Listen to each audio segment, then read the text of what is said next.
Mr. Chairman. Director, in your opening comments, you said this was an unusual case. I would say that's the understatement of the year. Husband of the subject meets with the Attorney General 3 days before Secretary Clinton is interviewed by the FBI. 9 people get to sit in with Secretary Clinton during that interview. One of those was her Chief of Staff, Cheryl Mills, who was the subject of the investigation. 5 people get some kind of immunity. 5 people get some kind of immunity, yet no one is prosecuted. 3 of those people who get immunity take the 5th in front of Congress, and one of them doesn't even bother to show up when he's subpoenaed. Supposed to have been at that very chair you're sitting at. And of course, the Attorney General announces that she's going to follow your recommendations, even though she doesn't know what those recommendations are, the only time she's ever done that. So of course this was unusual. We've never seen anything like this, which sort of brings me to the post. I'd like to put up the post that some have talked about, which is the post by Mr. Combetta on Reddit. And you said earlier that you don't know if you examined this during your investigation, so let's examine it now. I need to strip out a VIP's address from a bunch of archived email. Basically, they don't want the VIP's email address exposed to anyone. Now, Director, when I hear the term strip out email address, I think of somebody's trying to hide something, somebody's trying to cover up something, and it sort of raises an important question from these 2 sentences. Who's the they who wants something hid, and who's the VIP who also wants something hid? Director Comey, is it likely the VIP well, actually not just a VIP, it's a very, very important person according to Mr. Combetta. Is it likely that that person is Secretary Clinton? Yes, sure. Okay, and is it also likely that the they refers to her Secretary Clinton's staff and specifically Cheryl Mills? I don't know that. Either her lawyers or some staff that had tasked him with the production. So one other thing that's important on that, if we could put that back up, one other thing that's important is the date. The date at the top says July 24th, 2014. So whenever I see a date, I'm sure you do the same thing, I always look at what's happening about that same time frame, what may have happened directly before that, and maybe directly after that. So I went back to your reports that you guys had given to us. The first report back last month, August 18th, 2016, page 15.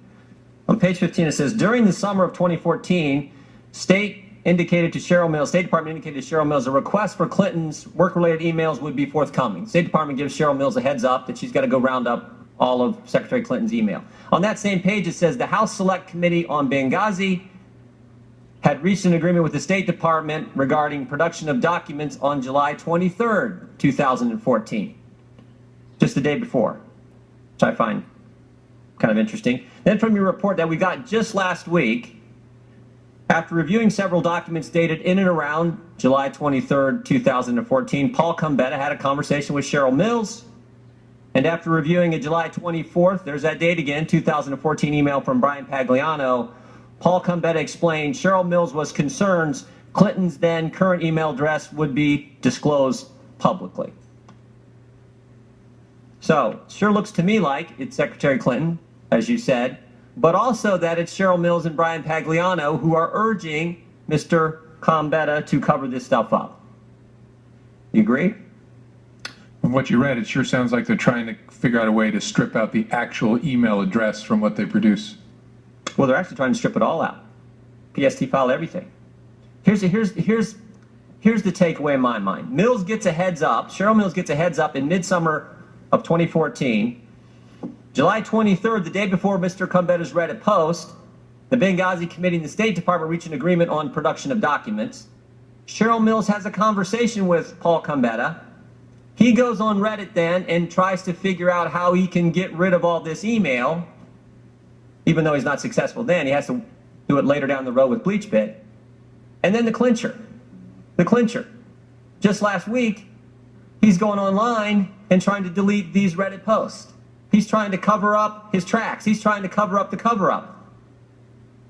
So I guess the question is, and someone's asked it earlier, in light of all this, are you thinking about reopening the investigation?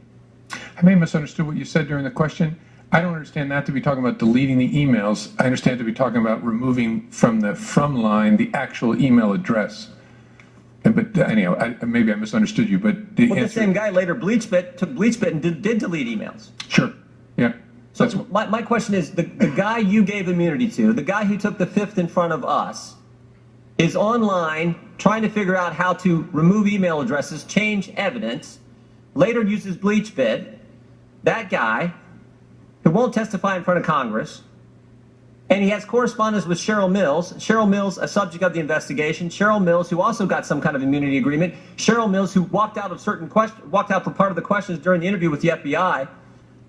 Seems to me that's pretty compelling, and the timeline's pretty compelling as well. I'm not following compelling of what? There's no doubt that Gambetta was involved in deleting emails.